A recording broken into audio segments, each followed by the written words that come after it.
എല്ലാ കൂട്ടുകാർക്കും കർത്താവ് യേശുക്രിസ്തു നാമത്തിൽ എൻ്റെ സ്നേഹവന്ദനം. നാം എന്തിനു വേണ്ടിയാണ് ബൈബിൾ വായിക്കുന്നത് അല്ലെങ്കിൽ പഠിക്കുന്നത്? ഇന്നത്തെ വീഡിയോയിൽ നമുക്ക് അതിനെക്കുറിച്ച് നോക്കാം. നാം എല്ലാവരും വേദപുസ്തകം ദിനംപ്രതി വായിക്കുന്നവരാണ്. ചില ആൾക്കാർ നിർബന്ധത്താൽ വായിക്കുന്നവരുണ്ട്, മറ്റു ചിലർ സ്വന്തം താല്പര്യത്താൽ വായിക്കുന്നവരുമുണ്ട്. വേദപുസ്തകം ദൈവത്തിൻ്റെ വചനമായതുകൊണ്ട് അത് പതിവായി നാം വായിക്കുകയും പഠിക്കുകയും ചെയ്യേണ്ടത് ആവശ്യമാണ്. സത്യവേദ പുസ്തകം യഥാർത്ഥമായി ദൈവശോസ്യമാണ് എന്ന് നാം വായിക്കുന്നു.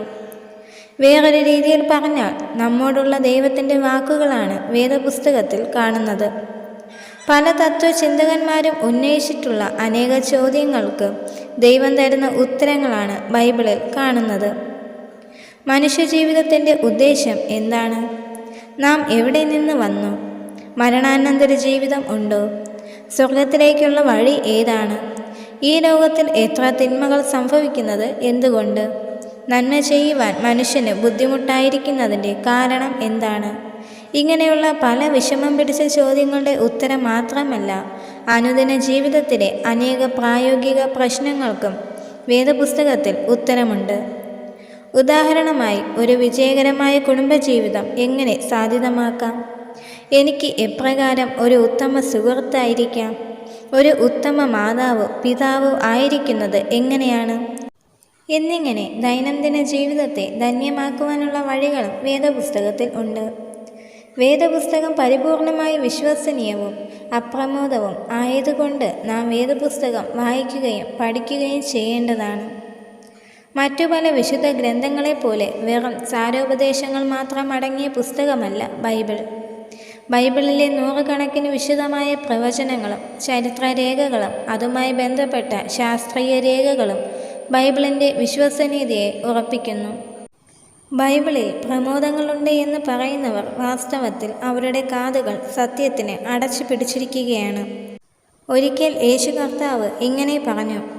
മർക്കോസ് 2:9 പക്ഷവാതക്കാരനോട് നിന്റെ പാപങ്ങൾ ക്ഷമിച്ചു തന്നിരിക്കുന്നു എന്ന് പറയുന്നതോ എഴുന്നേറ്റ് കിടക്കയെടുത്ത് നടക്ക എന്ന് പറയുന്നതോ ഏതാകുന്നു എളുപ്പം? അതിനുശേഷം പാപങ്ങൾ ക്ഷമിക്കുവാൻ തനിക്ക് അധികാരമുണ്ട് എന്ന് കാണിക്കുവാൻ പക്ഷവാതക്കാരനോട് കിടക്കയെടുത്ത് നടക്ക എന്ന് പറഞ്ഞു. അവനെ സുഖമാക്കി. അതുപോലെ നമ്മുടെ ഇന്ദ്രിയങ്ങൾ കൊണ്ട് മനസ്സിലാക്കുവാൻ കഴിയാത്ത കാര്യങ്ങളെയോ നമുക്ക് പരീക്ഷിച്ച് സത്യമെന്ന് ഉറപ്പ് പറയുവാൻ കഴിയാത്ത കാര്യങ്ങളെയോ പറ്റി ചർച്ച ചെയ്യുമ്പോൾ ദൈവവചനം സത്യമാണെന്ന് ഉറപ്പായി പറയുന്നത് അതിൻ്റെ ചരിത്രപരവും ശാസ്ത്രീയവും പ്രവചനീയവുമായ കൃത്യതയും കൊണ്ടാണ്. ദൈവത്തിൻ്റെ ഗുണാതിശയങ്ങളും മനുഷ്യൻ്റെ പ്രകൃതിയും ബൈബിളിൽ എഴുതിയ കാലത്തെന്ന പോലെ മാറ്റമില്ലാതിരിക്കുന്നതിനാൽ നാം ബൈബിൾ വായിക്കുകയും പഠിക്കുകയും ചെയ്യേണ്ടതാണ്.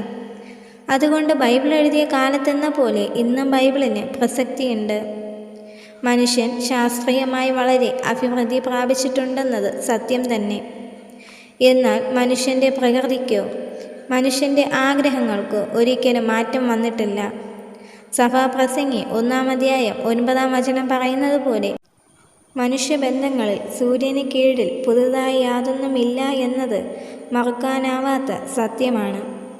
നല്ലവനും കൃപാലുവുമായ നമ്മുടെ സ്രഷ്ടാവ് തൻ്റെ വചനത്തിൽ കൂടെ യഥാർത്ഥ സന്തോഷത്തിനുള്ള വഴി നമ്മോട് പറഞ്ഞിട്ടുണ്ടെങ്കിൽ പോലും മനുഷ്യൻ അന്നും ഇന്നും സ്നേഹവും സംതൃപ്തിയും തെറ്റായ സ്ഥലങ്ങളിൽ അന്വേഷിച്ചു കൊണ്ടിരിക്കുകയാണ്. മത്തായി എഴുതിയ സുവിശേഷം 4:4 മനുഷ്യൻ അപ്പം കൊണ്ട് മാത്രമല്ല ദൈവത്തിൻ്റെ വായിൽ കൂടി വരുന്ന സകല വചനം കൊണ്ടും ജീവിക്കുന്നു എന്ന് യേശു കർത്താവ് പറഞ്ഞപ്പോൾ വെളിപ്പെടുത്തപ്പെട്ട ദൈവവചനത്തിൻ്റെ പ്രാധാന്യം അവൻ നമുക്ക് മനസ്സിലാക്കി തരികയായിരുന്നു. ദൈവം ആഗ്രഹിക്കുന്നത് പോലെ നമ്മുടെ ജീവിതം പൂർണ്ണതയിലെത്തണമെങ്കിൽ തൻ്റെ എഴുതപ്പെട്ട വചനം കേൾക്കുകയും ആദരിക്കുകയും വേണം. അനേക ദുരുപദേശങ്ങൾ നിലവിൽ ഉള്ളതുകൊണ്ട് നാം ബൈബിൾ പഠിക്കേണ്ട ആവശ്യമുണ്ട്. നന്മയെയും തിന്മയെയും തമ്മിൽ തിരിച്ചറിയുവാനുള്ള മാനദണ്ഡമാണ് സത്യവേദ പുസ്തകം. ദൈവം എങ്ങനെയുള്ളവൻ ആണെന്ന് ബൈബിൾ നമ്മെ പഠിപ്പിക്കുന്നു. ദൈവത്തെപ്പറ്റി ശരിയായ അറിവില്ലാത്തവർ വിഗ്രഹങ്ങളെ ആരാധിക്കുകയോ ദൈവമല്ലാത്ത ദൈവങ്ങളെ ആരാധിക്കുകയോ ചെയ്യുവാൻ ഇടയാകുന്നു. ദൈവമല്ലാത്ത ദൈവങ്ങളെ അനേകർ ആരാധിക്കുന്നതിന് കാരണം അവർ ബൈബിളിനെ വിലമതിക്കാത്തത് കൊണ്ട് മാത്രമാണ്. ഒരുവൻ സ്വർഗരാജ്യത്തിന് അവകാശി ആകുവാനുള്ള വഴി സൽക്കർമ്മങ്ങളിലൂടെയോ കർമ്മകൂദാശകളിൽ കൂടെയോ മറ്റ് ഏതെങ്കിലും നാം ചെയ്യുന്ന പ്രവൃത്തിയാലോ അല്ല എന്ന് ബൈബിൾ വ്യക്തമാക്കി തരുന്നു. അങ്ങനെ ദൈവം നമ്മെ എത്രമാത്രം സ്നേഹിക്കുന്നു എന്ന് വേദപുസ്തകം വെളിപ്പെടുത്തിയിരിക്കുന്നു. ഈ സത്യങ്ങൾ നാം മനസ്സിലാക്കുമ്പോൾ നാം ദൈവത്തെ സ്നേഹിക്കുവാൻ പ്രേരിപ്പിക്കപ്പെടുന്നു. മാത്രമല്ല, ദൈവത്തെ സേവിക്കുവാൻ വേദപുസ്തകം നമ്മെ പ്രാപ്തിപ്പെടുത്തുന്നു. പാപത്തിൽ നിന്നും അതിൻ്റെ പരിണിത ഫലങ്ങളിൽ നിന്നും എങ്ങനെ വിടുതൽ പ്രാപിക്കാമെന്ന് വേദപുസ്തകം നമ്മെ പഠിപ്പിക്കുന്നു. ദൈവവചനം അനുദിനം ധ്യാനിക്കുകയും അതിലെ കൽപ്പനകളെ അനുസരിക്കുകയും ചെയ്യുന്നത് ജീവിത വിജയത്തിന് കാരണമാകും. നമ്മുടെ ജീവിതത്തിൽ പാപത്തെ കണ്ടറിയുവാനും പാപത്തെ അതിജീവിക്കുവാനും ദൈവവചനം നമ്മെ സഹായിക്കുന്നു. നമ്മുടെ ഗുരുക്കന്മാരെക്കാൾ നമ്മെ ബുദ്ധിമാന്മാരാക്കി മാറ്റി വേദപുസ്തകം നമ്മുടെ ജീവിതത്തെ നല്ല പാതയിൽ തിരിച്ചുവിടുന്നു. നശ്വരമായ കാര്യങ്ങൾക്കായി നമ്മുടെ ജീവിതം പാഴാക്കുവാൻ അനുവദിക്കാതെ വേദപുസ്തകം നമ്മെ സൂക്ഷിക്കുന്നു. വേദപുസ്തകത്തിലെ അനേകരുടെ ജീവിതാനുഭവങ്ങളിൽ കൂടെ പാപത്തിൻ്റെ പരിണിത ഫലങ്ങളെപ്പറ്റി നമുക്ക് മനസ്സിലാവുന്നതാണ്. പാപത്തിൻ്റെ തൽക്കാല ഭോഗങ്ങളിൽ അടങ്ങിയിരിക്കുന്ന നമ്മെ നശിപ്പിക്കുന്ന ചൂണ്ടലുകളെ കണ്ടറിഞ്ഞ് അവയിൽ അകപ്പെടാതെ വേദപുസ്തക പഠനം നമ്മെ സൂക്ഷിക്കുന്നു. അനുഭവമാണ് ഏറ്റവും വലിയ അധ്യാപകനെന്ന് പറയാറുണ്ട്.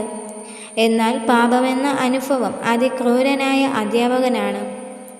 അതുകൊണ്ട് മറ്റുള്ളവരുടെ അനുഭവങ്ങളിൽ നിന്ന് നാം പഠിക്കുന്നതാണ് ഏറ്റവും ഉത്തമം. വ്യത്യസ്ത ജീവിതാനുഭവങ്ങളിൽ വിവിധങ്ങളായ മാതൃകകൾ കാണിച്ച വ്യക്തിത്വങ്ങളെ വചനത്തിൽ നമുക്ക് കാണാം.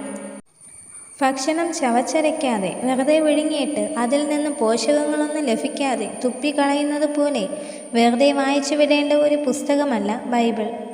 പിന്നെയോ പഠിച്ച് ജീവിതത്തിൽ അഭ്യസിക്കേണ്ട പുസ്തകമാണ്.